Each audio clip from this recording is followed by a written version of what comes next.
Ouais, bon, je sais pas combien il y a de personnes présentes, mais c'est bon, je vais démarrer. Du coup, c'est pas mal ce qu'on a fait là, mais c'est plutôt pas mal parce que bon, on tient toujours bien on a bien tenu le 4 heures, on voit qu'on est reparti bien en tendance à court terme, hein. On voit on est repassé, on était repassé au-dessus du 4. Là, on tient le 15, on voit qu'on a une belle tenue du 15 ici. Ce qui me dérange, c'est qu'on rebondit un peu trop vite. Moi, ce que j'aurais préféré, c'est que ce qu'on fasse, c'est qu'on continue autour du 4 heures. Parce que là, ce qui est en train de se passer, c'est potentiellement le scénario qui me fait pas un peu peur, mais que, qui pourrait marquer un top dans le sens où on pourrait être en train d'avoir un rejet en RLZ pour. Bon, déjà là, on a eu un premier rejet. Enfin, premier rejet, si on regarde, on y est rentré très succinctement, hein. Et on pourrait être en train d'être rejeté.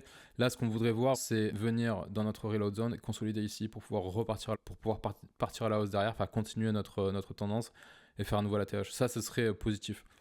Parce que là, si on commence à avoir un premier rejet en RLZ qu'on revient, jusque-là, ok. Mais le truc, c'est que si vraiment on n'arrive pas à passer cette RLZ pour aller faire un nouveau sommet, ça sent un peu la merde. Parce que ça pourrait ressembler fortement à des choses qu'on a vues dans le passé et qui se sont mal terminées, quoi. Donc, c'est un scénario dont j'ai déjà parlé dans les vidéos précédentes. Du coup, attention. Attention, parce que voilà, là, c'est vraiment la zone qu'il faut passer. Là, on voit qu'on a un déséquilibre à combler. Est-ce qu'on va y aller? C'est en tout cas une zone qui est intéressante, hein, si on y va. C'est dans cette zone où, si on est vendeur, il faudrait chercher du short pour aller voir des prix plus bas. Mais voilà, c'est surtout ça.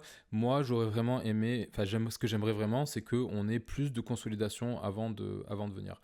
Après, si on compare avec ce qui s'est passé dans le passé, on pourrait aller comparer, mais en termes de temporalité, ça ressemble quand même pas mal à ce qui a été fait en janvier 2021. Enfin, j'avais copié le price action ici. Mais ça ressemble pas mal à ce qu'on avait fait ici au final. C'est-à-dire qu'on vient récupérer les lows sous la mèche, même si on n'est pas allé exactement sous la mèche, hein.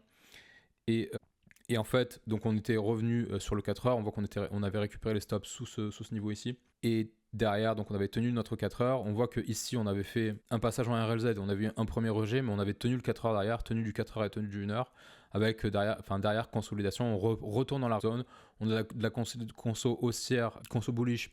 Ici, je veux dire, si on zoome en time frame, on verrait de la conso. Et puis derrière, on fait un nouvel ATH. Donc, est-ce qu'on est dans la même situation que ce qu'on a eu en 2021? C'est possible, parce qu'en plus, vraiment en termes de saisonnalité, ça colle aussi. Ça colle aussi en termes de saisonnalité. Donc, si on revient, voilà, on pourrait être dans ce contexte-là où on a un rejet, ok, on revient, on tient notre 4 heures, on fait de la conso haussière et après on a vraiment un vrai break. Ça, c'est un des scénarios possibles. Et sinon, l'autre scénario, celui qui fait un peu plus peur, c'est le scénario typique de mai 2021 où on a un break de structure, on revient dans la reload zone. On revient dans la reload zone, on a un rejet, on a un second rejet, on n'arrive pas à passer de notre reload zone et derrière on casse, on break notre 4 heures dans 1 heure et on marque un top. Donc honnêtement, moi, c'est pas compliqué, je pense que là on est dans le contexte soit l'un soit l'autre. Ou alors on peut aussi être dans un contexte, on repart directement à la hausse comme ça, on vient faire un. Possible aussi, hein. Possible aussi, et là il faudra faire attention qu'on n'ait pas vraiment un rejet, parce qu'on pourrait aussi être dans ce scénario où on fait simplement une prise de stop au-dessus des 108, et en fait on est dans ce contexte-là, ici, comme novembre 2021. Donc c'est à voir. À voir. C'est tout à fait possible aussi. Donc voilà pour Bitcoin, il n'y a pas énormément. En vrai, il n'y a pas énormément de choses à dire, à part. Bon, il y a toujours ces niveaux qui n'ont pas été revisités. Si, en cas de retournement à la baisse, c'est vrai que en target, on a toujours ici le déséquilibre qui se trouve entre 85 et 82. On a le bas de cette mèche ici sous les 90. Donc c'est vrai que la première target, c'est venir ici 90. On a c'est low, on a ici, on a tous les stops ici. Donc vraiment, pour moi, c'est 90. Ensuite, c'est la zone entre 84 et 82. Et on a aussi un joli déséquilibre ici entre 78,5 et 77. Et ensuite, voilà, ça s'aligne plus ou moins avec le tunnel daily. Et puis c'est vrai que enfin on a celui-là de déséquilibre. Bon, on n'y est pas encore. Les premières étapes, c'est 90 et ensuite on a 85-82. Voilà, c'est à peu près tout pour Bitcoin. Quoi d'autre? C'est vrai que maintenant on a de nouveaux pivots, hein. On a 86, 80, ouais c'est ça, 86, 87. On a 87, on a une belle confluence aussi ici à 80, hein. 80 c'est le nouveau pivot annuel et qui s'aligne avec le tunnel daily. Donc on a une grosse confluence dans cette zone ici. Mais bon, après voilà, c'est vrai que pour le moment, le prix il est il est orienté à la hausse. Donc en cas de break de l'ATH, la prochaine target sur les niveaux de pivot, c'est 115. En fait, ouais, c'est ça, c'est 115. On a 115 et ensuite on a 121. 115, 121. Quoi d'autre? Je vais me mute sur Discord, non? Parce que je pense que c'est plus simple si je me mute sur Discord. Sinon, vous allez m'avoir en double. Parce que dites-moi dans le chat. Parce qu'en fait, moi, j'ai fait le stream sur YouTube, mais je stream pas sur Discord. Parce que c'est meilleur c'est mieux pour certains d'être sur YouTube. Et normalement, c'est en train de tenir. Ma connexion, elle tient sur YouTube.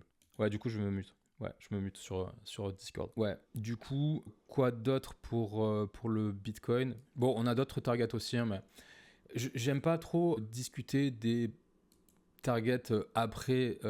Genre pour moi, c'est étape par étape. Vous me connaissez maintenant, c'est étape par étape. C'est-à-dire que je suis pas fan de faire des targets, faire des plans sur la comète, à dire ouais, est-ce qu'on ira à 138? Parce que si j'utilise les niveaux de pivot, pour moi, la prochaine target, elle est à 87 à la baisse et la prochaine target à la hausse, c'est 115. Mais est-ce que ça sert à quelque chose de parler d'une target à 121 tant qu'on n'a pas vu 115? Enfin, pour moi, c'est du bon sens en fait. On va pas mettre la charrue avant les bœufs, quoi. Donc voilà, vraiment au niveau du Bitcoin, pour le moment, on tient le 4 heures. On pourrait toujours être dans une zone de range entre, au final, 100. Enfin, entre 80, c'est quoi? C'est 80. Si je la délimite comme ça serait une zone de range entre 93 000 et voilà, c'est ces deux bornes là. C'est le range dans lequel on était depuis un moment, entre 90 et 102. Entre 93 et 102 pas. Donc au final, depuis mi-novembre, on est toujours dans les mêmes bornes, ok, avec déviation dans un sens, déviation dans l'autre. Et en final, on pourrait tout à fait continuer à range ici pendant un moment avant de trouver une direction, quoi. Ce qui pourrait d'ailleurs profiter aux alts. Peut-être que c'est quelque chose qui profite aux alts d'ailleurs. À voir. En tout cas, voilà, on est toujours au final bloqué dans une zone de range. Qu'est-ce qu'on pourrait voir? VWAP, il n'y a pas grand-chose d'intéressant à dire sur VWAP. Je pense que sur le volume profile, on peut aller voir ce qui se passe un peu, s'il veut bien s'afficher. Ce qui est intéressant actuellement sur le VP, c'est qu'au niveau trimestriel, on est repassé au-dessus du Q4. On est repassé au-dessus du POC du Q4 2024. Donc c'est quand même une belle observation de voir ça. C'est-à-dire qu'il y a quand même une acceptation, potentiellement une acceptation de ces niveaux de prix. On a quand même un gros trou, un gros déséquilibre là à venir combler, qu'on viendra combler certainement à un moment donné. Donc que ça se fasse maintenant ou que ça se fasse plus tard dans le futur, ça je ne sais pas encore. Mais en tout cas, c'est vrai que voilà, on a quand même on a une belle zone où il y a peu d'activité qui a été faite, enfin peu de volume qui a été exécuté en tout cas.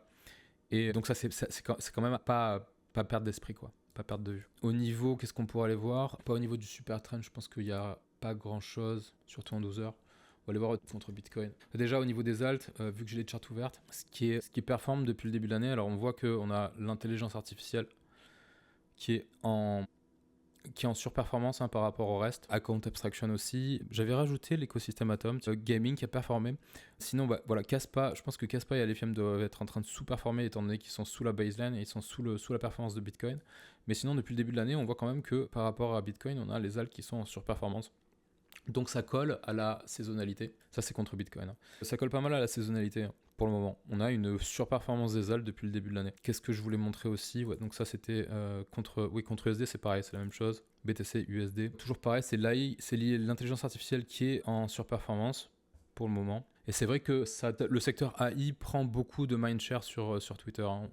J'ai vu une chart, je sais pas si je l'ai posté, mais je crois que l'intelligence artificielle, je crois que c'est 70 ou 80% du mindshare, un truc comme ça. Au niveau, là, depuis le mouvement, on voit que Bitcoin a quand même repris pas mal de force. On a les alts contre Bitcoin en tout cas. On voit que là, les alts dump, Total 3, Total 2, ça dump aussi contre Bitcoin. Sur le dernier mouvement, ça c'est c'est logique. C'est logique. Du coup, c'est vrai qu'on a un petit repli aussi contre petit repli sur les majors aussi. On a un petit repli un peu partout.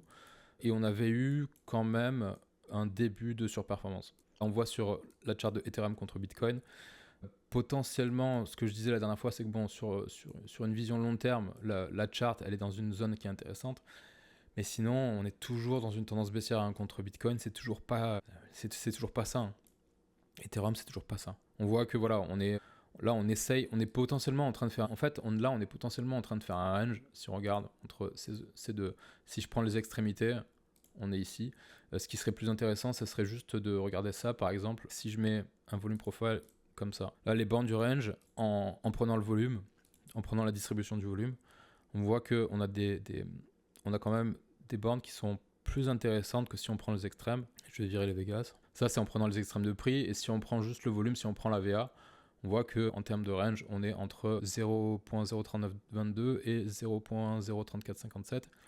Donc si on sort d'une des bornes, à mon avis, à un moment donné, ce qui va se passer, c'est qu'on va confirmer une tendance dans un sens ou dans l'autre pour Ethereum contre Bitcoin. Mais là, c'est vrai que Ethereum n'a toujours pas repris la force qu'il avait eue dans le passé par rapport au marché, quoi. Par rapport au marché. Et je vais regarder, il y a une question: depuis le temps que tu navigues sur ce marché à forte volatilité, peux-tu partager ta vision de la gestion du risque au niveau des cryptos et la façon dont tu le mets en pratique, ce qui a évolué avec le temps, etc. Le fameux sacro-saint 2% par position, le ratio avec le patrimoine global, etc. En fait, moi, j'ai une partie de mon patrimoine qui est allouée aux crypto. Le truc, c'est que, idéalement, le truc, c'est que moi, faut se dire que entre tu peux pas vraiment comparer. Enfin, si t'es arrivé sur le crypto cette année ou l'année dernière, tu peux pas comparer avec quelqu'un qui est arrivé en 2015. Tu vois ce que je veux dire? Moi, je suis arrivé en 2015 et j'ai investi pas énormément. C'est devenu énorme.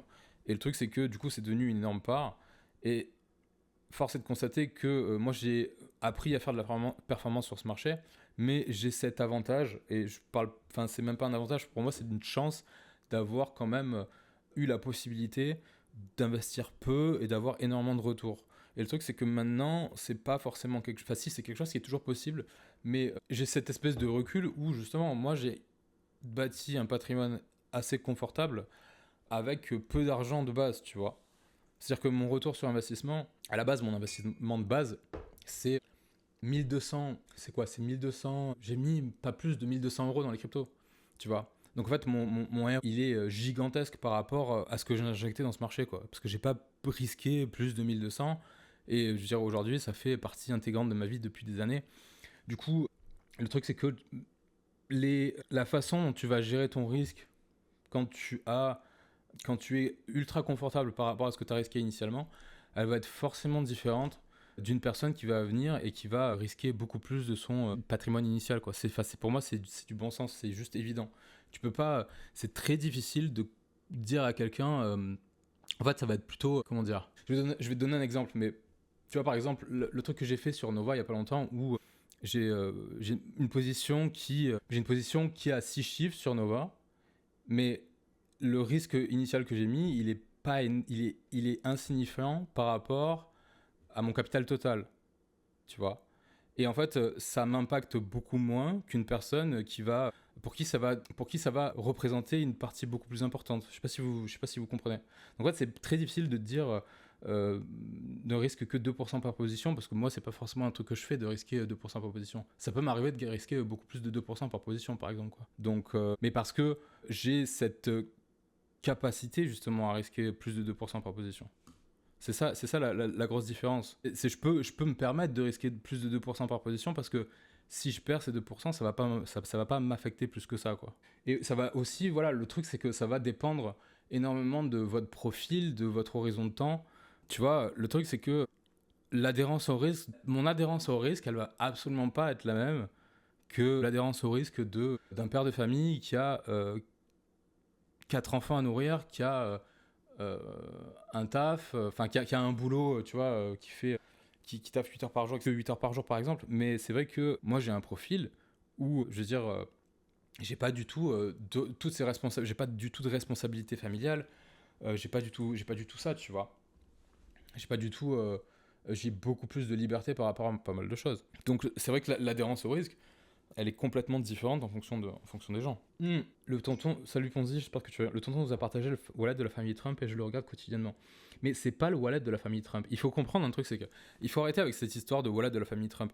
En gros, il y a un projet qui s'appelle World Liberty Financial et qui est c'est même pas Trump, c'est même pas la famille Trump derrière. Ça a été les mecs qui gèrent ça, c'est pas des gens de la famille Trump, c'est juste Trump, il a juste posé son nom sur un truc, mais il y a personne de chez les Trump qui gère quoi que ce soit. Alors à la rigueur, peut-être son fils doit faire un truc dessus, mais si vous lisez le white paper, c'est un projet de finances décentralisées qui a été adoubé par la famille Trump, et en gros, Ils font des achats et en fait vraiment allez lire le white paper parce qu'en fait c'est juste un projet de DeFi. C'est pas le wallet de la famille Trump. En aucun cas c'est le wallet de la famille Trump.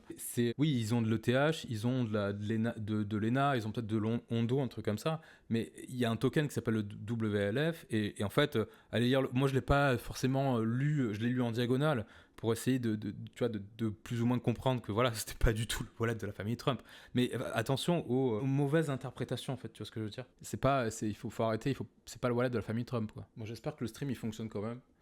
Parce que c'est vrai que j'ai vraiment... C'est fou parce que je suis aux États-Unis, je suis à Los Angeles, et j'ai vraiment une connexion de merde. Je sais pas pourquoi. C'est assez incroyable. Non, à la rigueur, en fait, l'histoire de WLF, oui, il y a une espèce de il y a un narratif autour de ça, certes, mais parce que en fait, si on détecte qu'ils sont en train d'acheter pour le compte du projet tel ou tel crypto, ça peut entraîner un mouvement de prix, comme on l'a eu sur Ethena par exemple. Je sais qu'on l'a eu sur Ethena, mais comme je l'ai expliqué, je pense que c'était à l'écrit dans le Discord. En aucun cas, c'est le wallet de la famille Trump. Mais ça, c'est du contenu qui est... c'est intéressant d'en faire du contenu parce que ça fait parler. Ouais, par contre, j'ai l'impression que je peux faire un update sur Prime si la charte veut bien charger. Prime, c'est marrant parce que Prime, dans le dernier live que j'ai fait, je vous avais dit n'achetez pas ça. Mais bon, force est de constater qu'au final, le truc est parti. Enfin, je crois qu'il a fait... C'était quand? C'était le 2 janvier. Hein. Ouais, au final, ça a fait quoi? Ça a dû faire... Ouais, 25% depuis que j'ai dit n'achetez pas. Bon, bref. Prime, il a cassé son dernier high, donc la tendance, elle est bien marquée. Hein. Bien marquée, c'est-à-dire qu'on est revenu dans le daily, on a rebondi dans le daily, on a break notre 4 heures, on rebondit dans notre revenu sur le 4 heures, on rebondit dans le 4 heures. Pour moi, techniquement, c'est vraiment très très propre. Moi, c'est un de mes plus gros bugs, je suis à fond sur Prime. Pour moi, là, on est en train d'aller, je pense que on est en train d'aller direction la RLZ. Si on n'y est pas, non, on n'y est pas encore. On a passé les 50% de retracement. Donc là, prochaine target, c'est venir se garer en RLZ. On voit qu'on a pas mal de sommets là, à venir récupérer. Donc, à mon avis, on va certainement aller à 21, sans souci. En tout cas, je pense que c'est un des trucs qui peut... ça peut continuer à performer sur tout le premier trimestre. Ça va, à mon avis, ça peut performer sur... si le marché, évidemment, est clément, on va dire, c'est un actif qui peut performer jusqu'à la sortie, en tout cas, de Wayfinder. À savoir que sur Prime, il y a une grosse quantité du supply qui a été lock. Il y a une grosse partie du supply de Prime qui a été lock pour former Wayfinder. Et je crois qu'il y a peut-être 20% du supply total qui a été lock sur 3 ans. Donc il y a vraiment une grosse communauté derrière ce token. Pas forcément parce que c'est un token gaming, etc. Enfin, moi je sais que par exemple le secteur gaming, c'est pas du tout un truc qui m'intéresse. Mais le secteur IA, ça m'intéresse beaucoup. Et quand tu regardes les démos de Wayfinder, tu peux te rendre compte que c'est quand même un truc qui a potentiellement une grosse utilité. Moi, en tout cas, je pense que je vais essayer de l'utiliser si c'est si intéressant que ça. Je pense que je vais le faire. Donc, en tout cas, moi, je farm le prompt depuis un moment déjà. Et je vous invite toujours, encore une fois, à faire un compte sur la plateforme pour potentiellement être, je sais pas si c'est bêta-testeur, mais en tout cas pour pouvoir potentiellement avoir un airdrop. Donc ouais, pour Prime, prochaine target à mon avis, moi c'est à minimum 21. 21, le sweet spot de la RLZ, parce que ça correspond avec tous les sommets qu'on a ici. Hein. Et au niveau des points pivots, je suis pas sur la bonne. Au niveau des points pivots, ça donne quoi? Je vais rajouter les pivots sur... Et tu m'as dit Filecoin aussi, mais c'est dommage parce que j'ai vraiment un gros problème de connexion. Je le vois sur mon... Mais du coup, je vais le faire juste avec... on va le faire juste avec à l'ancienne. Mais du coup, alors j'ai mal interprété car le tonton a dit en brief et j'ai cru que c'était ça. Non, c'est pas... C'est vraiment pas... Il faut pas se dire que c'est le wallet de Trump, absolument pas. C'est... Tout le monde fait l'amalgame, mais c'est parce que c'est plus intéressant de faire c'est intéressant justement de faire l'amalgame. Et en fait, il y a une différence entre la réalité, c'est souvent ça, entre la réalité et le storytelling, dites-vous qu'il y a une différence. C'est-à-dire qu'en contenu influence, c'est beaucoup plus intéressant de dire oui, c'est le wallet de Trump, parce que c'est trendy de dire ça. Mais la réalité, elle est tout autre. C'est-à-dire que c'est pas vraiment le wallet direct de Donald Trump. C'est un projet qui a été endorsé par la famille Trump. Mais c'est différent. En fait, la réalité, elle est différente. Filecoin, c'est super aussi. En fait, Filecoin, pardon. On voit qu'on a marqué un beau bottom entre août et novembre. Il a bien profiter du mouvement qu'on a eu sur le marché post-inauguration, on le voit. On passe, et là vous le voyez, on a un début de mouvement, on bute sur le tunnel daily et plus particulièrement sur le MA200. On revient, on donne une entrée parfaitement sur le 4 heures. Et ça, ce genre de configuration, c'est des super entrées. Vous le voyez comme ça, et vous voyez que par exemple, là, on a un déséquilibre en daily sur cette bougie. On pourrait se dire, ok, on va rentrer ici. Mais le truc, c'est que l'entrée ici, on la donne pas. L'entrée, par contre, on la donne sur le 4 heures. Et quand vous avez comme ça, on bute sur le daily, on revient sur le 4 heures comme ça. Là, vous mettez ici, vous zoomez en time frame, et vous avez une garantie. Enfin, vous avez très fortement une probabilité d'avoir une belle entrée ici. Derrière, on voit qu'on break. En plus, derrière, on break notre daily, on pull back, on continue la tendance. Donc vraiment, ça techniquement, c'est vraiment pas mal. Vraiment pas mal.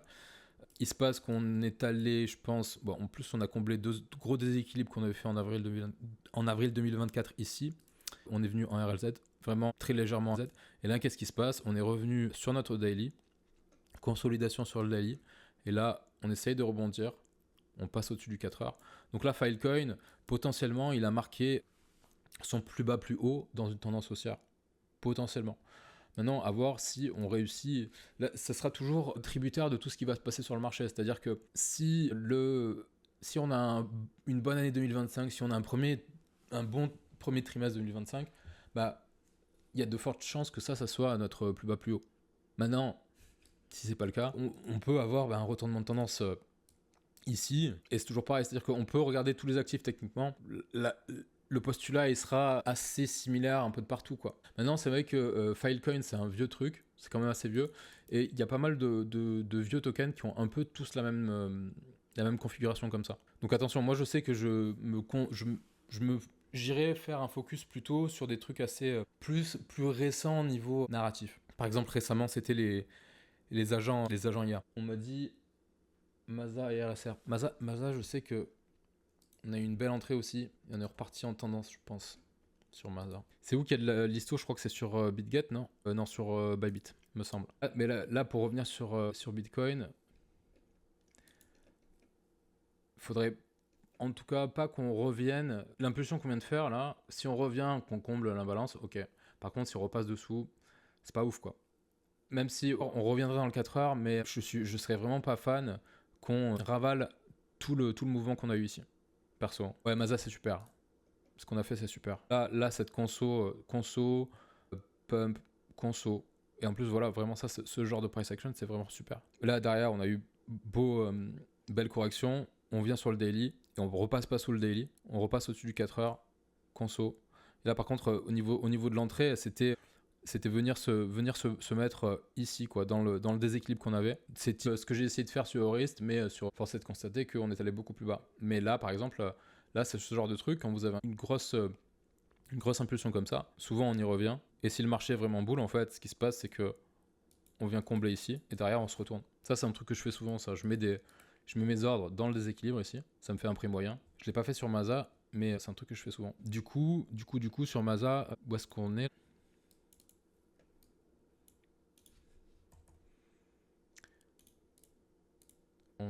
Je vais prendre pas la bougie de listing. Alors attends, non, je vais pas prendre la bougie de listing. Sur Masa, on a break notre first stop et on est presque allé au 50% de retracement. Pour le moment, moi, c'est un truc que si je l'ai en portefeuille, je le garde. Et si je voudrais en acheter, en fait, ce que je viendrais faire, c'est attendre une correction. Parce qu'on pourrait tout à fait avoir une correction, revenir dans notre 4 heures ici, marquer un plus bas plus haut et repartir à la hausse. Typique de ce qu'on a fait ici et ici. À chaque fois, on a une impulsion, consolidation, impulsion, consolidation, impulsion, consolidation. Donc là, on vient d'avoir une impulsion. On voit qu'on a un début de retracement, ce qui peut paraître logique aussi, vu qu'on a eu une belle surperformance sur l'IA depuis le début de l'année et qu'on sait qu'on a souvent des rotations comme ça. Donc, on pourrait très bien avoir une consolidation pour revenir à minima, soit dans notre 1 heure, soit dans notre 4 heures. Et consolidation, on se réexpose et on repart. Là, par exemple, on pourrait très bien venir combler, on voit qu'à chaque fois on fait des déséquilibres en daily, on pourrait tout à fait venir combler celui qu'on a qui s'aligne avec le 4 heures ou celui qu'on a et qui s'aligne presque avec le 1 heure ici. Mais c'est vrai que pour un positionnement un peu long terme, j'attendrais plutôt le 4 heures ici, quoi. Donc un retour à 0,14, 0,14,3, ouais c'est ça. Sinon c'est vrai qu'on pourrait aussi tout simplement un pullback la résistance qui est devenue support maintenant. Donc on pourrait tout à fait avoir une entrée ici, revenir taper et repartir à la hausse. Et RSR a donné une super entrée que j'ai ratée aussi parce qu'il y a trop de choses. C'est toujours pareil, il y a trop de choses, il y a trop d'altcoins en fait. On peut pas avoir les yeux partout, c'est trop compliqué. Parce que RSR, moi j'avais vu, on a fait un gros pump, gros pump avec l'annonce. Je crois que c'est un des advisors qui va être le prochain chairman de la SEC, je crois. Je sais plus exactement, mais il a fait un gros poste en tout cas. Et donc on est revenu combler complètement le gros déséquilibre qu'on avait marqué sur RSR. Et du coup, voilà, c'est-à-dire que vraiment, on a retracé tout le pump. Et c'est typiquement ce genre de truc où on pouvait avoir une belle entrée ici, tout simplement en se mettant sur support. Parce qu'en fait, ce qui s'est passé, c'est qu'on est revenu pullback la zone de support et on repart à la hausse. Donc l'entrée sur RSR, elle a été donnée aussi. Elle a été donnée ici. Et là, on voit qu'on a un retour. Et là, on voit qu'on a un retour de tendance, quoi. On repart en tendance. Donc ouais, RSR pas mal aussi. Après attention parce que là on vient justement on avait fait un gros déséquilibre aussi qu'on vient de combler. Donc RSR, moi je me positionnerai pas ici à l'instant parce que pour moi à court terme ici c'est plus une zone où on peut potentiellement chercher des shorts pour venir à court terme venir récupérer peut-être le combler ce déséquilibre en daily, voire venir sur cette zone ici. J'ai la charte qui disparaît toutes les 5 secondes, c'est génial. Mais Polkadot, c'est vraiment le truc que je regarde absolument pas, quoi. On va aller voir Polkadot s'il veut bien s'afficher. AI16SZ, oui, c'était très en tendance il y a pas longtemps parce que c'est des frameworks agent IA, donc comme virtuel, ça a une grosse hype. Et si c'est un narratif qui se maintient, et à mon avis c'est un narratif qui va se maintenir, je pense que c'est des genres de projet qui va continuer à performer. Alors avec des corrections bien sûr. Si on regarde justement le secteur, on voit que là actuellement on a peut-être marqué un top, en tout cas pas un macro top sur les agents IA, mais potentiellement un top local. Mais je pense que si le cycle se continue et qu'on n'est pas en train de si on n'est pas en train de marquer un top macro fin de cycle, c'est un narratif qui va continuer à performer et du coup c'est un narratif qui va donner de belles choses. Donc voilà, c'est toujours intéressant. C'est des choses auxquelles il faut s'intéresser, quoi. Polkadot, tu vois, Polkadot, c'est exactement le même contexte que ce qu'on avait sur Filecoin. Et ce que je disais, c'est qu'il y a beaucoup de vieux tokens comme ça. Ils ont exactement la même configuration technique. C'est la même configuration. C'est-à-dire que consolidation, tu vois, de tout tout l'été, gros pump post-élection, retracement, on revient sur le daily. Et derrière, là, on repart potentiellement à la hausse. Mais est-ce que ce sont des choses qui vont avoir du jus ? Tu vois, c'est ça la grosse question. Moi, je suis pas, c'est pas vraiment le genre de token qui m'intéresse. Et de toute façon, il suffit de les regarder. Faites ce que je dis, toujours pareil. Vous regardez le token contre un autre. Vous faites DOT contre BTC, DOT contre TH, et il faut prendre celui qui est le plus fort, tout simplement. Alors après, ça marche pas forcément à 100%, évidemment, mais c'est ce qu'il faut faire. Moi, je pense que quand vous voulez savoir, quand vous voulez choisir, c'est ce qu'il faut faire. Je peux donner un exemple, mais là, récemment, c'était ça. Mon questionnement, c'était, j'ai beaucoup de SUI, qu'est-ce que je fais ? Est-ce que je passe mon SUI contre Hype, contre Hyperliquid ? Eh ben oui. Parce qu'en fait, Hype est en train de surperformer, là, depuis peu, contre SUI. Donc en fait, c'est pour arbitrer, il faut vendre son SUI pour acheter du Hype. Parce que Hype performe plus contre USD. Et à mon avis, c'est ce qui est en train de se passer là. Donc je sais pas si on va pouvoir le voir. SUI qui est à moins 0,68% sur la journée. Et à mon avis, Hyperliquid, on est à...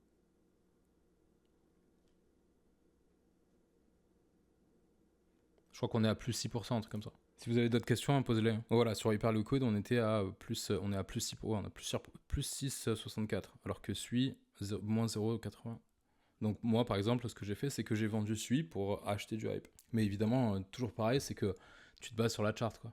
Mais tu fais chart de l'actif 1 contre chart de l'actif 2. Et après, je sais que souvent la question, c'est oui, mais comment on fait quand on n'a pas la paire ? Justement, ce que tu fais, c'est que tu vends ton actif tu récupères de l'USDT avec ton actif, et tu rachètes l'actif 2 avec ton USDT, quoi. Parce qu'évidemment, tu peux pas vendre directement SUI contre Hype. Oui, c'est très important de ne pas tomber amoureux de ces bacs. C'est très important, mais justement, c'est très difficile à faire parce que le problème, c'est que souvent, tu peux être influencé sur une performance que tu as fait sur un actif. Et le truc, c'est que tu as tellement gagné d'argent sur cet actif que ça te fait mal au cœur de le vendre, en fait. Alors que la réalité, c'est que si ton objectif, c'est vraiment de faire le maximum de profit possible, si tu réfléchis comme ça, t'as aucun intérêt à garder un actif sur lequel t'as extrait une énorme performance, d'autant plus si tu vois qu'il y a un autre actif qui va surperformer par rapport à ton actif, tu vois ce que je veux dire? C'est-à-dire que si t'es amoureux d'un actif, bah tombe amoureux d'un autre, tout simplement, tu vois. C'est difficile à faire, hein, c'est très facile à dire, mais très difficile à faire. Mais c'est parce qu'on est humain, on est humain, donc on est faillible. On est faillible parce qu'on est humain, justement. Donc c'est pour ça que les machines seront toujours meilleures que nous pour faire ce genre de choses. Toujours pareil. Mais ouais, il faut être en capacité de faire ça, quoi. C'est change de femme. Ouais, c'est pas la même chose, hein, c'est pas la même chose, mais disons que dans l'idée sur un début de relation, ça peut être comme ça, quoi. Mais j'irai pas change de femme, mais ouais. Maintenant, vu que je peux afficher la chart sans que ça bug, Ethereum contre USD est plutôt pas mal quand même si contre BTC c'est pas trop ça encore. Mais c'est vrai que contre USD à court terme, on a eu un beau range d'accumulation ici avec une reprise de tendance. Ça, c'est plutôt pas mal. J'étais sur Hype. Là, on voit que Hype aussi, potentiellement, là, on est en train de se retourner. C'est pour ça que moi, je me suis exposé. Et je me suis exposé parce que j'ai fait la bascule SUI contre Hype.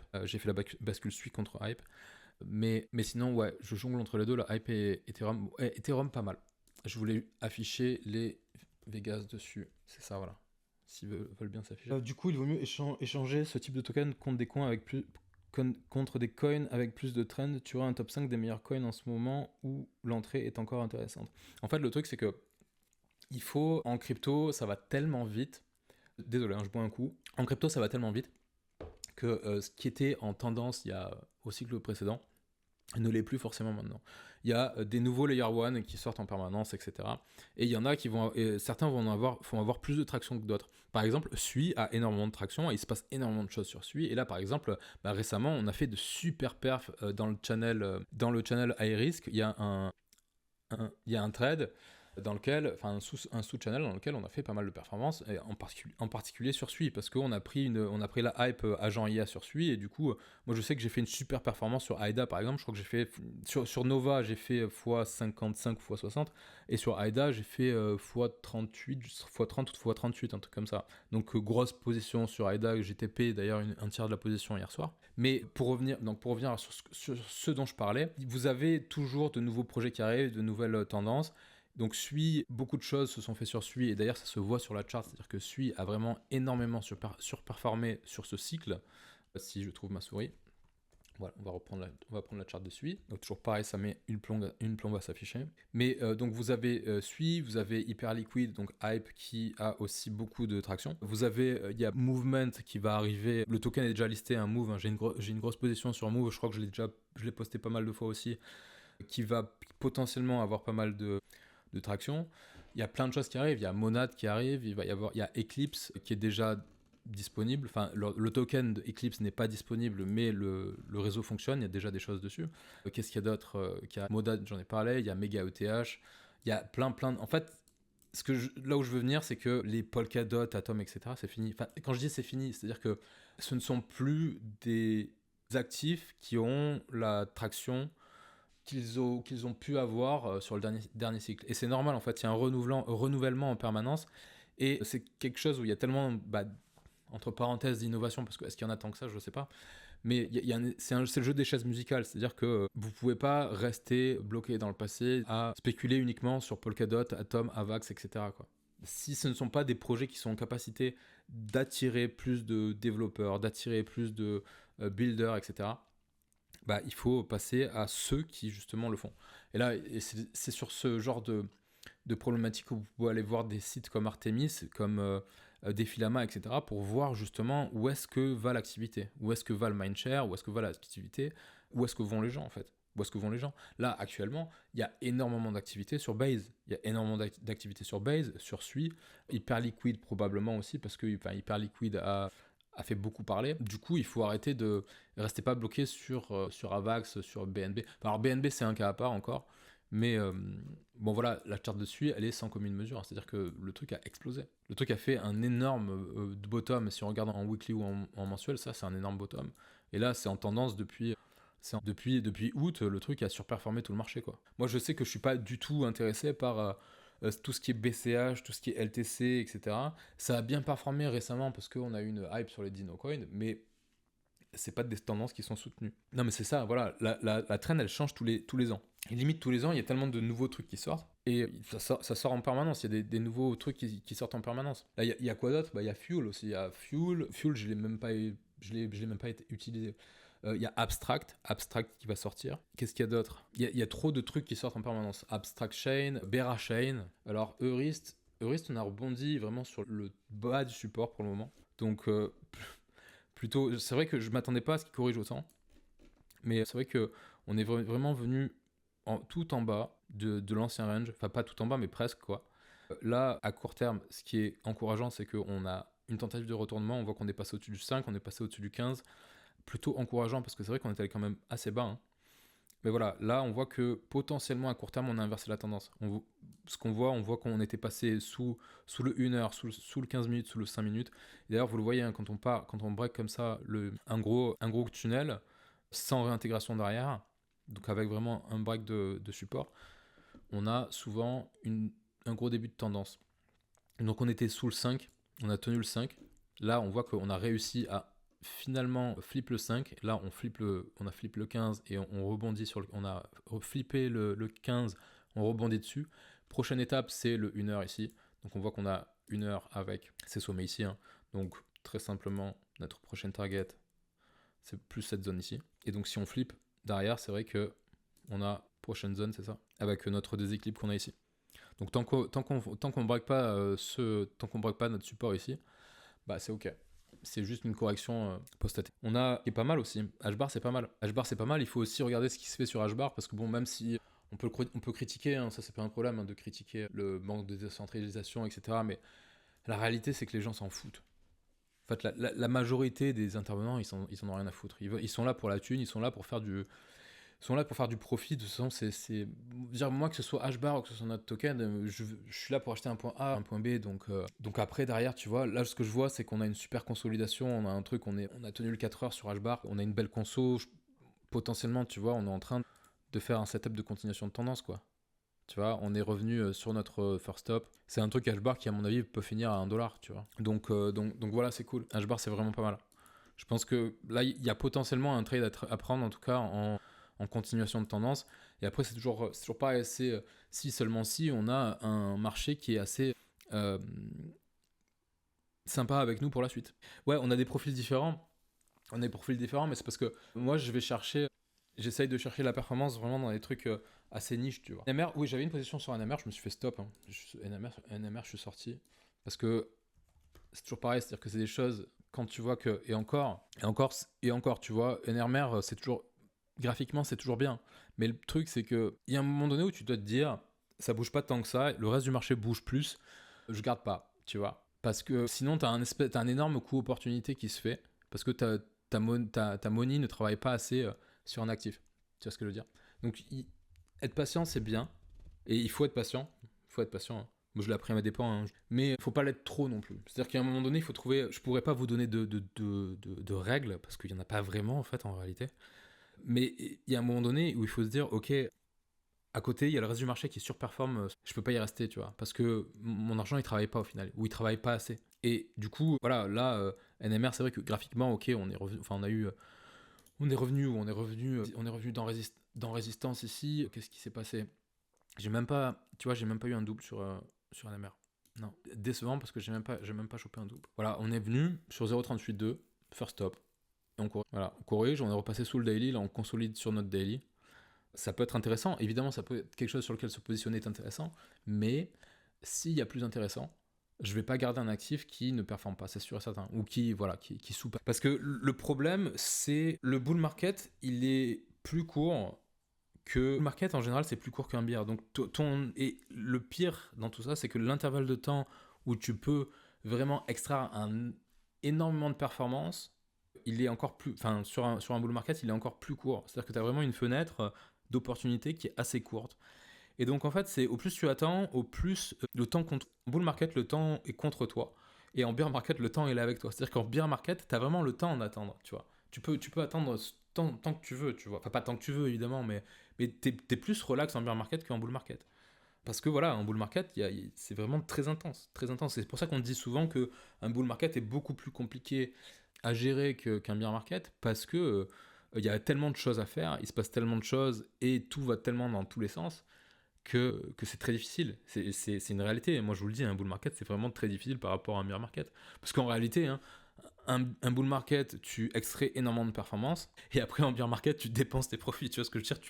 Tu prends ton temps, tu relaxes, etc. Et puis après, et tu prépares le prochain bull. Et tu prépares aussi le prochain bull. Mais voilà. Alors après, tu peux faire énormément d'argent en bear market aussi, parce que les mouvements sont très violents, et que du coup, tu peux. Quand on baisse, en général, on baisse beaucoup plus rapidement que l'on augmente, hein, que l'on ne pump. Quand on dump, c'est beaucoup plus rapide qu'un pump. Hein. Et d'ailleurs, on peut le voir, hein, c'est beaucoup plus brutal. Les mouvements de prix à la baisse sont beaucoup plus brutaux que les mouvements de prix à la hausse. Parce que c'est plutôt, on prend les escaliers et après, c'est l'ascenseur. Mais du coup, oui, en bear market, il y a aussi la possibilité, évidemment, de faire énormément de profit quand on short, quand on vend à découvert les bons actifs, évidemment. Surtout que les mouvements sont assez brutaux. Parce que les bear markets, c'est des mouvements de prix qui sont brutaux et des phases de range qui sont interminables. Alors, je sais pas si, par rapport à la fibre, je sais pas si c'est. Il y a la fibre à Los Angeles, mais c'est surtout que là, actuellement, le logement dans lequel je suis, je pense que. Je sais pas s'il y a la fibre, je pense pas. Mais en tout cas, je suis sur un réseau Wi-Fi privé, mais qui est pas fou, quoi. En termes de débit, il est pas top. Donc, ouais, mais je vais changer de logement à la fin du mois, là, en espérant que le prochain soit meilleur. Donc, ouais. Non, je me suis pas fait. Non, non, c'est juste que l'appart que je loue en général, il était pas dispo. Donc là, j'ai pris un autre logement. Du coup, qu'est-ce qui se passe sur Bitcoin? Bon, pas grand-chose depuis 5 minutes. Là, on est vraiment à court terme, on est vraiment sur la conso, sur le une. Il y a rien de plus il y a rien de plus de plus intéressant à dire, quoi. Mais du coup, s'il y a plus de questions, je vais finir. Hein. Je vais finir là. Hein. Je vais retourner dans les tranchées. En trading, moi je t'ai dit, c'est 80% de risk management.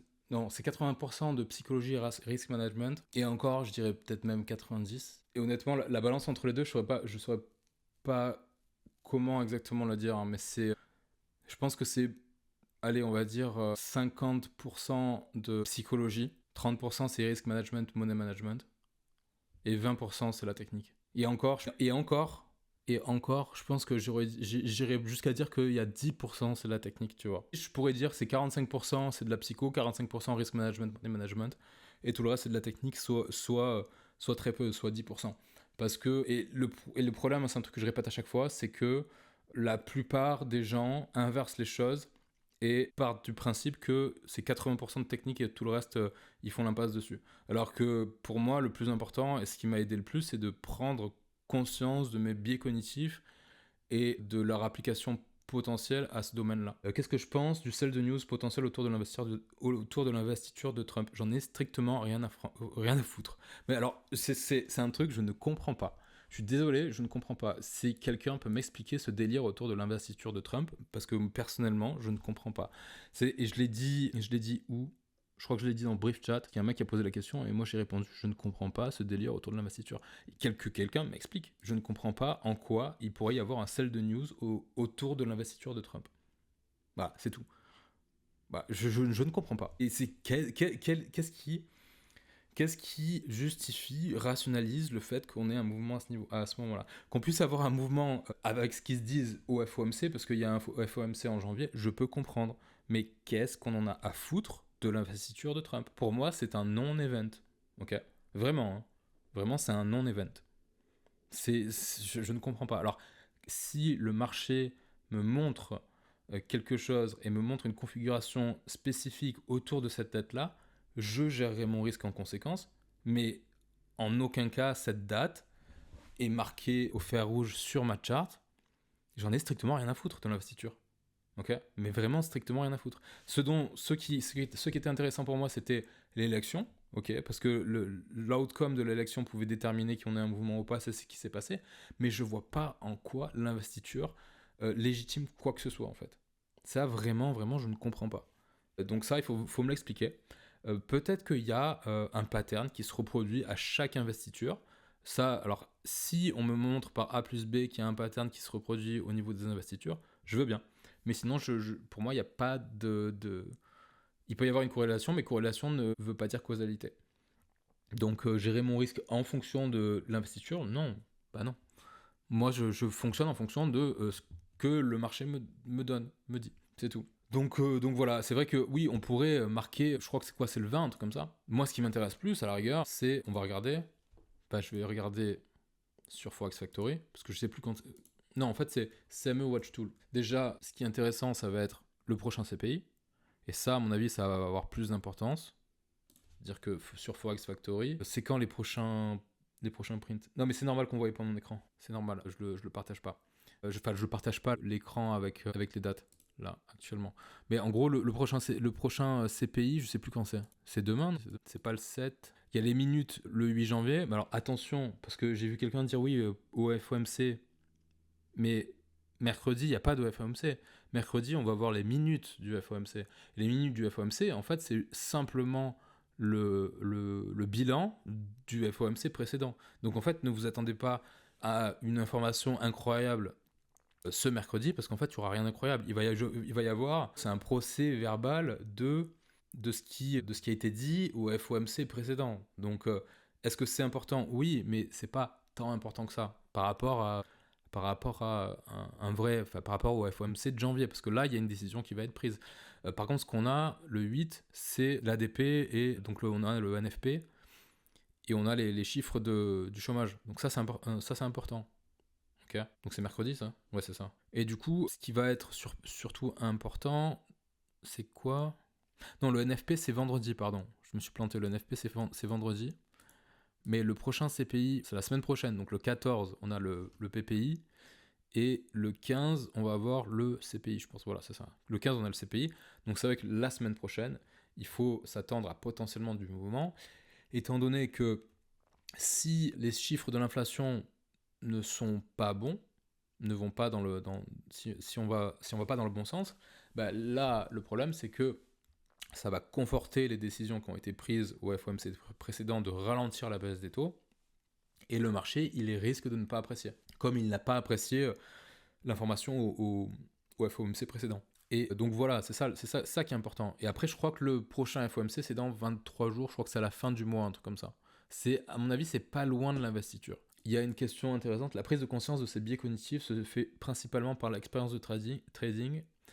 Oui, mais pas que. C'est-à-dire que tu peux accélérer justement cette prise de conscience en lisant. Et j'ai fait une liste je vous reposterai la liste parce qu'elle est quelque part dans le Discord.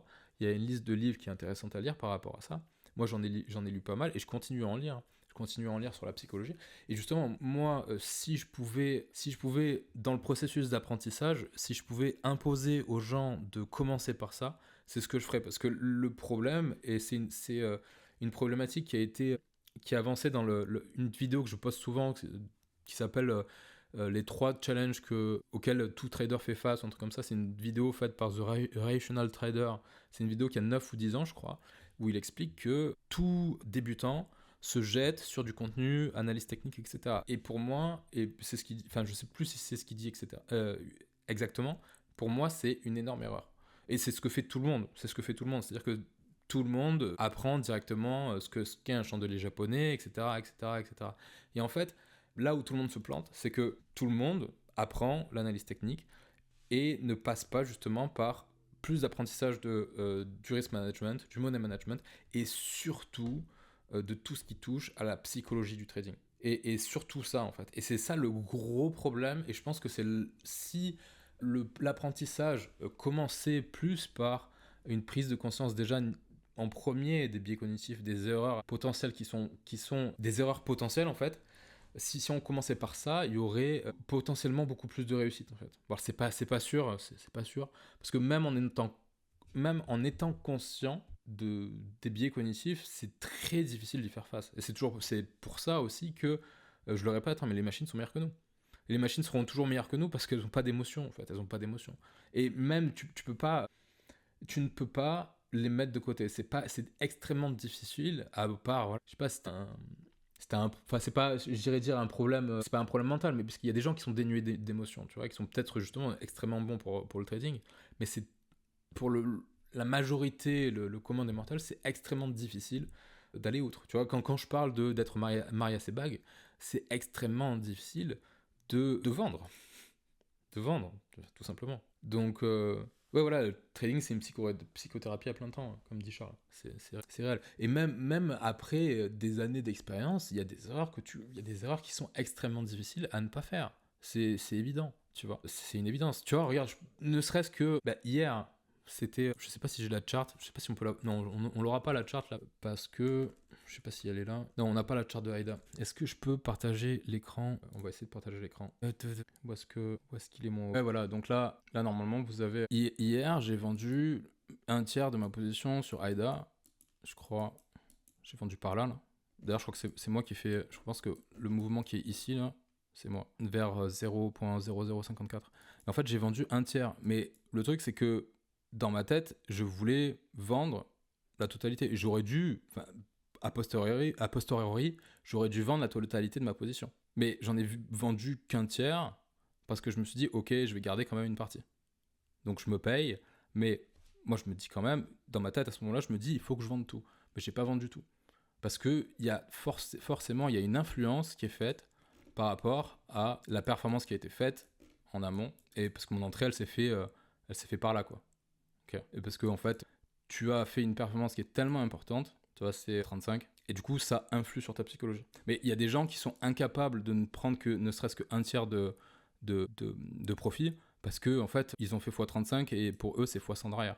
Okay. Là, je vous montre, par exemple, pour prendre conscience des erreurs qui sont possibles et que même moi, en fait, est-ce que c'est une erreur? Oui et non. Mais ce que je vous dis, c'est que voilà, là, il y a une part de psychologie qui rentre en jeu, par exemple. Et il y a des gens, justement, qui n'ont pas du tout ce problème-là et qui sont vraiment en capacité de prendre la totalité de leur profit et qui n'en ont rien à foutre si le prix continue à monter derrière, par exemple. Parce qu'en général, c'est ça. C'est-à-dire qu'on n'a pas envie de vendre par peur de voir le prix qui continue, tu vois. Par peur de voir le prix qui continue de monter. Mais là, par exemple, sur AIDA, là où on est revenu, je serais tenté de... Enfin, pour le moment, quoique c'est que le MA 215 minutes. C'est vrai qu'on pourrait aller peut-être sur Lioner, quoi, ici. Mais là, je serais tenté, ici, de potentiellement prendre un rachat. Mais non. Mais voilà, c'est un exemple au niveau psychologique, quoi. Et c'est une erreur que les machines ne font pas. Et ça justement, c'est l'expérience, à force. Et aussi, lisez les livres, enfin, en tout cas, lisez Entrer dans la zone, hein, de Mark Douglas. Déjà, il est très important, ce livre. Lisez Mémoire d'un spéculateur de Edwin Lefebvre. Il faut le lire aussi. S'il y en avait que 2 à lire, je pense que ce serait les 2 à lire. Tu vois, c'est Mémoire d'un spéculateur et Entrer dans la zone. Après, il y en a plein d'autres. Il y a plein d'autres livres qui sont très intéressants à lire aussi. Mais c'est vraiment les 2 axés trading qui sont à lire. Parce qu'après, au niveau des biais cognitifs, il y en a plein.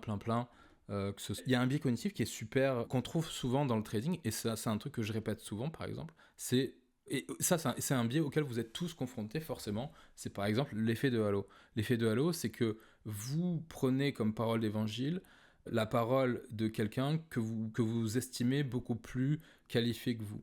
Et le truc, c'est que justement, c'est pas forcément, même si la personne, elle est plus qualifiée que vous, c'est pas parce qu'elle dit quelque chose qu'elle a forcément raison. Tu vois. Et ça, c'est ce qui vaut, par exemple, pour moi ou pour Tonton, c'est pas parce qu'on dit quelque chose qu'on a raison. Tu vois, c'est pas du tout le cas. Et souvent, les gens sont extrêmement influencés par des personnes qu'ils considèrent comme être plus aptes. Et du coup, il y a, c'est un biais cognitif qui s'appelle l'effet de halo. Parce que vous êtes persuadé que parce que la personne a plus d'expérience que vous, ce qu'elle dit est forcément vrai. Ou en tout cas, a plus de poids. Et c'est normal. Hein. Le plus gros biais que tu as... C'est quoi le plus gros biais que tu as réussi à passer outre avec l'expérience et le temps? Déjà, celui-là, par exemple, je me suis rendu compte de ça, tu vois, l'effet de halo. Je me suis rendu compte que c'est pas parce que y avait des personnes qui étaient plus qualifiées que moi qu'en fait elles étaient... Enfin, que je considérais comme étant plus qualifiées que moi, que ces personnes avaient forcément absolument raison tout le temps, quoi. Déjà, ça, c'est un truc dont je suis extrêmement conscient. Et tout ce qui touche au biais de confirmation aussi, évidemment. Ça, c'est sûr. Si vous avez d'autres questions, allez-y. Par rapport par rapport au biais de confirmation, c'est par exemple le fait d'avoir une idée, tu vois, tu as un biais bullish, parce que tout le monde a un biais, on a toujours un biais en permanence. Ne pas avoir de biais, au final, de toute façon, on peut vous lire tous et voir si vous êtes plus bullish ou plus bearish. Mais tu vas chercher en permanence des éléments qui vont conforter ton biais parce que tu as cette vision qui est bullish et tu veux absolument trouver des éléments qui vont dans ce sens. Et le truc, c'est que tu peux tout à fait, en tout moment, en tout instant, tu peux trouver des informations, tu peux trouver des éléments qui vont dans ton biais, en fait. Donc, qui vont conforter ton avis, qu'il soit bullish ou bearish, tu vois. Et c'est un truc, par exemple, d'avoir ton token. Est-ce qu'on peut, si j'ouvre TradingView, parce que là, normalement, ce que vous voyez sur YouTube, c'est TradingView. Tu vas avoir ton token qui est, je sais pas, on pourrait prendre quoi? On pourrait prendre Eurist, par exemple, récemment, qui était en tendance baissière, qui tirait vraiment bien la gueule. J'espère que c'est plus le cas. Ouais, je dis le mot j'espère. Bon, tu vois, ça me rassure. Ce qu'on est en train de faire, ça me rassure sur Eurist. Mais le truc, c'est que tu vois ton token qui est en train de chuter comme ça. Et ce que tu fais, c'est que tu vas sur Twitter et en fait, tu cherches en permanence des trucs, déjà pour te rassurer. Déjà, le premier truc que tu fais, c'est que tu vas chercher s'il n'y a pas une mauvaise news, un truc comme ça, parce que tu le vois chuter. Bon, certes. Ok, ça c'est un truc c'est un truc assez rationnel parce que tu te dis, ok, il y a un gros mouvement de prix, je vais voir au cas où s'il n'est pas catalysé par une news. Bon, déjà, ok, mais le truc c'est que les mouvements de prix, ils n'ont pas besoin d'être justifiés par quoi que ce soit. Ça, c'est une certitude. C'est-à-dire que la plupart du temps, à chaque fois, je le vois, mais qu'est-ce qui justifie ce mouvement? Pourquoi on pump, pourquoi on dump?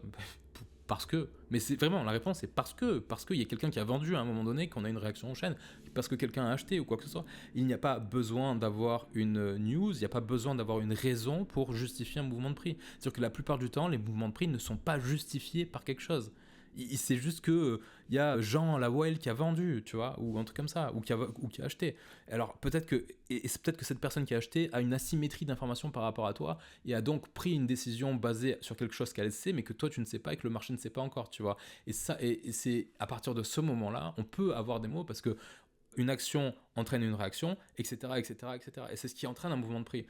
Et c'est pour ça que je vous dis, la plupart des mouvements de prix ne sont pas généré par une information qui est connue. Donc ce n'est pas, la plupart du temps, ce n'est pas basé sur des news. Ça peut l'être. Alors c'est pour ça que je reviens là où j'étais, mais c'est toujours intéressant d'aller voir quand on a un gros mouvement de prix, si ça a été entraîné par quelque chose. Et c'est là, à ce moment-là, où tu vas sur Twitter, tu vas sur X, et tu tapes dollar ton ticker, donc là, dollar HEU, pour voir s'il n'y a pas une news. Il n'y a pas de news. Le truc, c'est que bah voilà, le mouvement de prix, il n'est pas une bonne news. Mais par contre, ce que tu vas faire, c'est que tu vas continuer à regarder sur Twitter pour voir du contenu bullish sur Eurist, par exemple. Je prends Eurist parce que c'était le truc qui était en tendance baissière récemment. Mais tu vas chercher du contenu pour te conforter dans l'idée que le mouvement de prix, il n'y a pas de justification à ce mouvement de prix, tu vois. Et donc tu vas essayer de chercher les informations qui sont uniquement bullish, pour essayer de te rassurer, de te dire ok, en fait ça va, tu vois. C'est là où en fait tu cherches en permanence des trucs qui vont que dans ton sens. Non, franchement oui, tous les bouquins, la plupart des bouquins en tout cas qui sont basés sur du contenu psycho pur, c'est que des trucs qui sont accessibles à des débutants. Et justement, il faut que ce soit accessible à des débutants.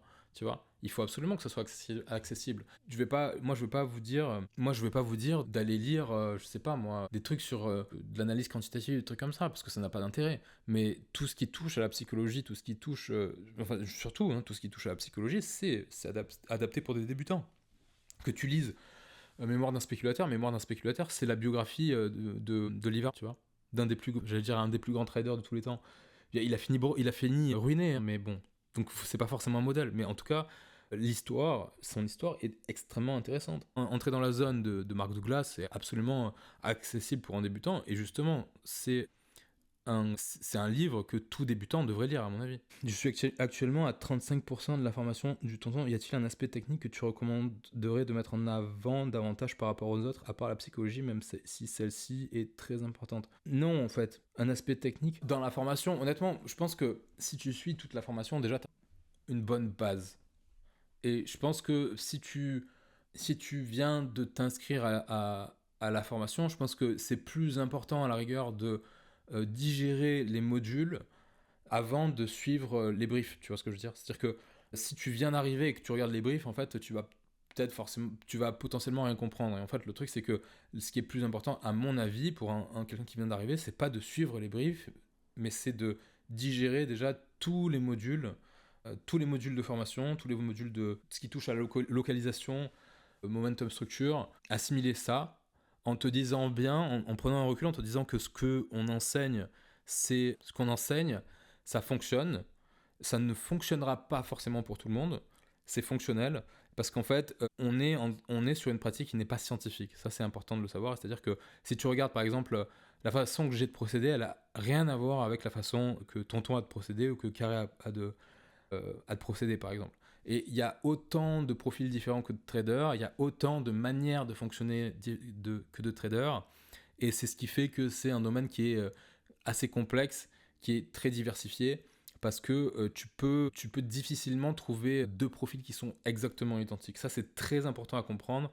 Il faut prendre quand même un certain recul et se dire que c'est une pratique qui n'est vraiment pas du tout scientifique. C'est vraiment, c'est pas scientifique du tout, quoi. C'est-à-dire que il y a des approches qui sont scientifiques, mais la majeure partie des intervenants, en tout cas des intervenants type retail, n'ont pas une approche scientifique du trading, tu vois. C'est-à-dire que évidemment, il y a des gens qui font qui font purement, qui se basent purement sur des maths, vraiment sur du calcul mathématique, etc. Mais en général, ce que font le retail, ce n'est pas le cas. Ce n'est pas le cas. Donc vraiment, il faut se dire ça, c'est que tu peux trouver quelqu'un qui va trade avec uniquement des moyennes mobiles, comme tu peux trouver des gens qui vont trade. C'est-à-dire que quelqu'un te dise, fut un temps, j'aurais été un peu perplexe par rapport à ça. Honnêtement, maintenant que quelqu'un me dise qu'il trade, honnêtement, que quelqu'un vienne me dire, ouais, je trade à l'instinct, bah, je serais peut-être un peu dubitatif, mais je veux dire pourquoi pas. Écoute, si ça fonctionne, ça fonctionne, tu vois ce que je veux dire. Ça fonctionne, ça fonctionne. Et pourquoi j'ai ce recul-là? Mais parce que justement, si tu lis des trucs comme Mémoire d'un spéculateur, si tu lis aussi avec l'expérience aussi, bah, tu te rends compte que tout est possible en fait. Vraiment, tout est possible, tu vois. Donc voilà. Et puis après, voilà, c'est aussi le fait d'avoir rencontré plein de profils différents, tu vois. Par exemple, on peut prendre iStake. iStake, ben moi j'ai passé une soirée où j'ai discuté avec ce mec, c'était en 2021 je crois, à, à Breakpoint à Lisbonne.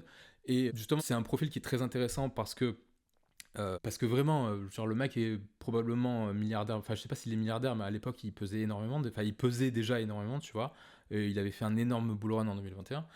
Et moi, j'avais discuté la technique avec lui et je m'étais rendu compte qu'il était absolument pas technique. Et moi, je pensais que des profils comme ça étaient extrêmement techniques. Et en fait, pas du tout. Pas forcément, tu vois. En fait, pas forcément. C'est justement, et c'est là où tu te rends compte que ce qui importe le plus, c'est pas du tout la technique, mais c'est ta capacité à gérer ton risque. Tu vois. Et c'est des gens qui ont justement ce mental adapté au trading, chose que les gens n'ont pas forcément. Et justement, il faut pas croire que des mecs comme iStake Capital font du trading à la ICT, etc. Tu vois, alors que pas du tout, quoi. Pas du tout, pas du tout. Et c'est vraiment ce qui est important aussi, c'est que ce sont des gens qui ont des manières de fonctionner qui sont extrêmement simples. Et c'est ça qui est intéressant, c'est que tu te rends compte que less is more, en fait. C'est vraiment, vraiment ça, c'est keep it simple et less is more. C'est-à-dire que vraiment, il ne faut pas se compliquer la vie à faire des analyses qui sont extrêmement compliquées et tout ça.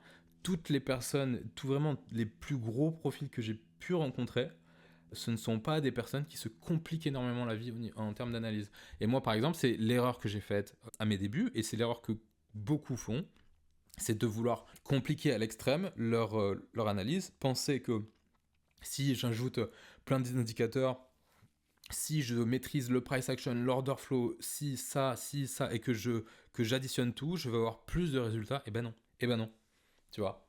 C'est pas comme ça en fait. Parce que pour avoir discuté avec iStake, quand tu regardes comment il prend ses décisions de trading, en fait, c'est simplement quelqu'un qui est très, très efficace pour acheter la peur et revendre l'euphorie. Tout simplement. Sur le papier, c'est simple, mais en pratique, ça l'est beaucoup moins évidemment. Mais c'est vrai que la manière de fonctionner est extrêmement simple. C'est-à-dire que c'est quelqu'un qui a la capacité et le mental pour poser ses couilles sur la table quand il faut le faire et que personne ne voudra le faire, tu vois. J'en ai trouvé plein, enfin j'en ai pas trouvé plein, mais j'ai discuté avec plein de profils comme ça, où en particulier un, je me rappelle, je donnerai pas de nom parce que je sais pas s'il est encore sur le Discord, mais qui en 2000, en 2020 ici, s'est gavé royalement sur le dump Covid. Et il s'est gavé parce qu'il a acheté au moment où personne ne voulait acheter. Parce que comment tu voulais savoir que le marché était en train de décrocher, et comment à ce moment-là, quand je mets en replay, tu vois, ici c'était la fin du monde. Ici c'était la fin du monde. Alors techniquement, oui, tu peux trouver des raisons, te dire oui, bah, simplement acheter le retest du double bottom. Mais il fallait quand même avoir les couilles de poser, de se risquer ici, hein, sur le marché, parce que là, personne ne savait si on n'allait pas finir sous cette structure. Bah, il y en a ici, ils étaient en train d'acheter à masse, quoi. Et moi, j'en connais un en particulier, il s'est gavé ici, il a ressorti une somme à 15 peut-être 15-20 millions au top, parce que il était en train d'acheter en masse Bitcoin, enfin les alt, etc. ici. Et c'était le top, c'était le bottom, pardon, tu vois. Et a posteriori, tu regardes, bah, techniquement, oui, ça faisait sens de racheter ici. Mais vu le contexte général, c'était pas simple du tout. Par rapport à l'effet de halo, comment tu arrives à placer le curseur entre ce qui est intéressant et ce qui relève du biais? Oula, c'est pas évident comme question. C'est vraiment pas évident. Non, en fait, maintenant, le truc, c'est que j'essaye d'avoir, moi, en tout cas, à titre perso, j'essaye d'avoir l'avis le plus nuancé possible. Et le truc, c'est que c'est peut-être un, un problème, parce que ça peut peut-être me freiner dans les moments où il faut être extrêmement boulot. Mais j'évite le plus possible d'être influencé, et c'est ce que je dis en permanence, par l'avis des autres et par l'avis de personnes que je pourrais considérer comme étant plus expérimentées que moi, tu vois ce que je veux dire. Mais il faut avoir une espèce de recul sur soi-même et de se dire, ok, mais c'est pas parce que cette personne dit que c'est bearish ou que c'est bullish que ça va être forcément le cas, tu vois ce que je veux dire. C'est un espèce de recul à avoir sur soi-même, de se dire, mais attends, il a pas forcément raison, ou il a pas forcément tort, tu vois ce que je veux dire. Et en fait, c'est aussi se dire, en fait, personne ne connaît le futur. Il y a vraiment, personne ne connaît le futur, personne ne peut. C'est ça la réalité, c'est-à-dire que tout le monde est là en train de vouloir déterminer quel sera le prix de Bitcoin à 6 mois de ça, dans 6 mois, mais en fait, personne ne sait, personne ne sait. Et il y a un truc très parlant, je crois que c'était ici, je crois que c'était en 2018, je me rappelle de ça, c'était Mike Novogratz, c'est le CEO de Galaxy Digital, qui disait oui, on a le bottom. Bah oui, on n'avait pas le bottom. Et tu vois, ça c'est le truc, c'est que, ok, le mec a un super fonds d'investissement, etc. S'il le dit, c'est qu'il doit forcément avoir raison. Bah non, en fait, tu vois. C'est pas parce que une pointure dit un truc qu'elle a forcément raison. Et c'est ce qui s'est passé, c'est-à-dire que c'était pas le bottom. D'ailleurs, il y a un meme coin sur ça, il y a une chanson. Je sais pas si je vous la posterai après. Et voilà, en fait, le truc, c'est qu'il faut éviter le plus possible d'être influencé par la vie des autres. Il vaut mieux prendre ses décisions vraiment à 100% par soi-même, sans influence, que ce soit la mienne, que ce soit celle de tonton, que ce soit celle de peu importe. Essayer de se forger son propre avis, se dire, attends, alors ok, là je vois quoi? Là je vois quoi? Et quelle est la réaction du marché, ok? Et donc, quels sont les scénarios possibles? Et en fonction de ce que fait le marché, j'agis. Mais j'agis pas en fonction de l'analyse de Ponzi ou de l'analyse de tonton ou l'analyse de peu importe, tu vois. Parce que le problème, c'est que si tu commences à faire ça, tu peux te dire, ok, Ponzi a dit que c'était bearish, donc en fait, je vais dans son sens. Hop, il a raison, bah tant mieux. Et la prochaine fois, bah, il a raison, bah tant mieux. Et en fait, tu fais quoi? Tu deviens dépendant. Tu commences à être dépendant de moi. Et le problème, c'est que, ok, en fait, à chaque fois, toutes les fois où je vais avoir raison, tu vas être dans le bon sens, etc. Et le problème, c'est que le jour où j'ai tort, t'as tort aussi, mais le truc, c'est que t'as pas forcément le même risque que moi. T'as pas forcément, t'as pas forcément la même maîtrise de ton risque que moi. Et du coup, tu vas avoir un excès de confiance, un excès de confiance en fait en moi, ou peu importe, en tonton ou quoi que ce soit. Et tu vas dire, ok, bah Ponzi, il a souvent raison, etc. Donc cette fois-ci, bah moi j'y vais à all-in, tu vois. Et en fait, c'est le jour où j'ai tort. Et t'es tellement dépendant de moi que ce jour-là, en fait, tu te fais rouler dessus. Et le truc, c'est qu'au final, tu vas te dire, ok, mais c'est pas ma faute, c'est la sienne. Et du coup, tu te déresponsabilises du process de gestion du risque, tu vois. Et ça, c'est un gros problème et c'est un truc que beaucoup font. Et alors, quand tu débutes, tu ne peux pas ne pas passer par là, et tu es forcément influencé par la vie des autres, t'es obligé de passer par là. Mais il faut très rapidement être en capacité de réfléchir par soi-même, de prendre ses décisions par soi-même, et de devenir autonome le plus rapidement possible, et de même si l'avis des autres peuvent être intéressants,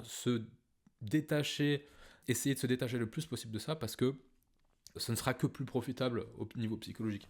Moi, je le répète souvent, c'est que vos victoires, ça doit être vos propres victoires, et vos défaites, ça doit être vos propres défaites. Tu vois, il ne faut pas que ce soit celle de quelqu'un d'autre. Alors après, pour certains trucs, évidemment, c'est quand tu as accès à une asymétrie d'information, là, c'est quelque chose qui est un peu différent. Mais il faut aussi avoir accès à cette asymétrie d'information. C'est-à-dire que c'est vrai que si tu as accès à de l'info en amont, on va te dire, ok, ça, est susceptible que ça se passe, etc. Là, ça peut être, évidemment, c'est des choses qui sont intéressantes, mais c'est un peu à part. C'est-à-dire que il faut aussi que tu saches que la personne qui te donne l'info, on dire, si on te dit, ok, tel token va être listé sur Binance, si la source est sûre, tu vois, par exemple, tu peux pas, enfin, c'est un peu difficile de comment dire, tu peux essayer de faire confiance, tu vois. Mais si t'as, je sais pas, c'est un mec qui fait une analyse technique qui te dit oui, pour moi c'est bearish ou pour moi c'est bullish, il y a pas d'asymétrie d'information là. C'est pas basé sur un truc où t'as une source sûre. Il y a rien qui est sûr en analyse technique en fait. Donc c'est vrai, il faut réussir à faire la différence entre les deux choses. À ce niveau-là en tout cas. Oui, tu me dis, oui, je suis super intéressé par ce que vous enseignez, mais c'est dur de s'en émanciper. Oui, c'est forcément dur.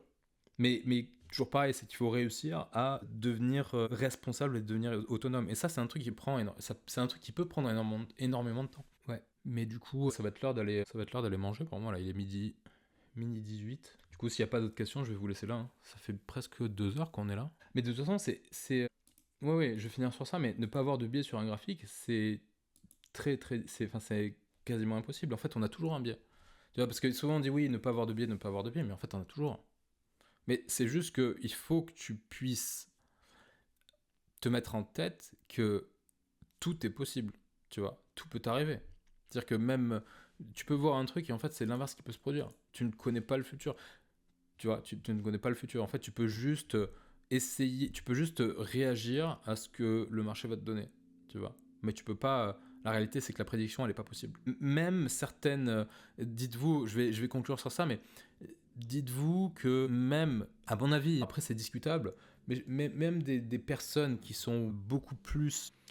justement des personnes qui ont une asymétrie d'information qui est beaucoup plus importante, elles peuvent pas avoir une anticipation au-delà d'un certain moment. Et même ces personnes-là, on pourrait dire je sais pas, des Larry Fink de BlackRock, etc., n'ont pas... Alors peut-être que ces personnes-là ont, évidemment, vu leur asymétrie d'information, elles ont une capacité d'anticiper qui est beaucoup plus importante, évidemment, qu'un retail comme nous, ça c'est une évidence, mais à un certain point, même à un certain laps de temps, ce n'est pas possible pour elle. Il y a un certain avantage, évidemment, au plus on a accès à l'information, au plus on a le pouvoir, mais c'est pas, comment dire, à une certaine temporalité, on est tous à la même échelle. Ok. Je vais finir sur la question de Kousmar. Je suis un peu décalé sur le stream, si c'est pas déterminé, je veux bien ton avis. Je suis actuellement sur une quinzaine d'alts avec tout à peu près le même poids. Je me rends compte que mon portefeuille stagne parce que lorsqu'une alt perf, elle représente si peu dans le portefeuille que les variations des autres compensent le gain. Je m'intéresse beaucoup à ta façon de faire, je lis beaucoup de livres, note mes comportements, etc. Et pour essayer de voir quels sont mes biais passés. Est-ce que tu penses, sans conseil, que je devrais réduire mes positions? Est-ce que tu penses, sans que ce soit un conseil, que je devrais réduire mes positions et avoir des bacs plus importants sur 5-6 cryptos que j'estime surperf les autres? Oui. Oui, en fait, le truc, c'est que un portefeuille qui est ultra équilibré comme ça, le risque, c'est de stagner en performance. Oui, il faut... en fait, le truc, c'est que si tu as des convictions sur un truc, et si tu penses qu'il y a certaines... Enfin, des convictions... J'ai un problème avec les convictions, parce que vraiment, l'excès de conviction, c'est pas forcément une bonne chose. C'est-à-dire que trop de convictions... Avoir des convictions, c'est bien. En avoir trop, c'est à double tranchant. Ça, c'est un truc à savoir. C'est-à-dire que ça, c'est un truc, il faut être conscient. Voilà, c'est toujours pareil, je vous dis, il faut être conscient des choses. C'est-à-dire que trop de convictions, pour moi, ça mène au fanatisme. Et c'est quelque chose qui est à double tranchant. C'est soit vous faites extrêmement de profit, mais si vous vous plantez, vous faites extrêmement de pertes aussi. Donc, il faut être conscient de ça. Mais donc, moi, ce que je te conseille, c'est de trouver des choses sur lesquelles, oui, tu peux avoir des convictions et du coup, risquer plus sur des choses sur lesquelles tu penses que ça va être des performeurs. Mais après, il faut pas se planter, quoi. Parce que c'est à double tranchant. Dès le moment où tu risques plus, tu risques plus. Donc, c'est que ce soit à la hausse ou à la baisse, quoi. Donc voilà. Mais oui, le portefeuille qui est complètement équilibré sur 15 alt, Le risque, c'est que tu stagnes. Et c'est pour ça que moi, ce que je dis, en tout cas par rapport à la diversification en crypto, c'est que mieux vaut être beaucoup plus exposé sur un truc en tendance et justement aussi faire de la rotation. C'est-à-dire que quand je vous mets la charte de SUI contre hype, par exemple, mais je le mets parce que c'est un bon exemple. Mais peu importe que ce soit SUI, hype ou quoi que ce soit, hein. On pourrait prendre n'importe quel actif contre un autre. Ah bah tiens, on pourrait prendre, voilà, je vais prendre autre chose pour varier un peu. On pourrait prendre IO contre ATH. On pourrait prendre IO contre ATH. Et si tu veux vraiment extraire un max, et que tu as du IO, si à un moment donné tu vois qu'on marque un top sur IO contre ATH, bah, il faut, encore une fois, je vais être un peu vulgaire, il faut avoir les couilles de vendre tout son IO pour passer en ATH, pour extraire la performance sur ATH derrière. Alors après, t'es pas forcément obligé de tout vendre, parce qu'évidemment, il y a toujours, t'as le droit à l'erreur. Donc en fait, si t'as le droit à l'erreur, tu peux te planter et avoir un IO qui continue à performer contre ATH. Mais il faut être en capacité, je pense, si tu veux vraiment faire de la performance, de réussir à sauter d'un actif à un autre. Moi, je connais des mecs qui ont... Je connais des mecs qui font énormément de performances, qui, eux, vont ride un actif. Par exemple, ils vont prendre SUI, ils vont extraire toute la performance de SUI, et ils vont full TP SUI, et prendre un autre truc qui est en train de partir. Et en fait, ils auront fait... En fait, c'est là où tu fais... je sais pas, SUI, il a fait 800%. Et en fait, ils vont book leur 800% sur SUI, dégager ça, et partir sur un autre truc, et extraire 800% sur l'autre. Voilà. Mais c'est un truc, sur le papier, c'est très facile à faire. En pratique, ça l'est moins. Et par exemple, alors moi qui ai accès au tweet de iStake, c'est ce que lui est en train de faire entre SUI et c'est ce qu'il est en train de faire, c'est qu'il est en train de prendre ses profits sur SUI pour les réinjecter dans Hype. Et ça fait sens quand on regarde la chart en plus. Donc ouais, voilà. Du coup, ouais, je vais vraiment y aller maintenant et je vais vous upload ça dès que possible. Je vous le mettrai en rediff dans la soirée. Enfin, dans la journée pour moi. Allez, bonne journée à tous.